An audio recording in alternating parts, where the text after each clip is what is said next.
Stephen, hello. Ito po, kami po yung mga top 10 po ng Divine Wind. Ito po si Kelvin John, mathematician namin. Yan po. Ito po si Arjan, ace player po namin. Yan po, mga mahihayin po talaga kami, pagpasensyaan niyo po. Ayun po, yung nakakulay. Yan po, nilapit po natin ang camera, mga kaibigan.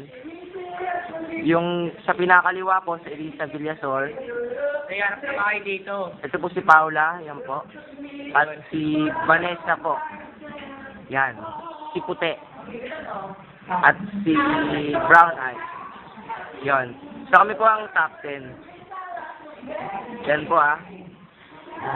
Hindi po kami kasi. Okay. Yan po. Siyempre, kasali po ako sa video. Yan, ako si Ted. Yan. Tutok mo kay Tapos.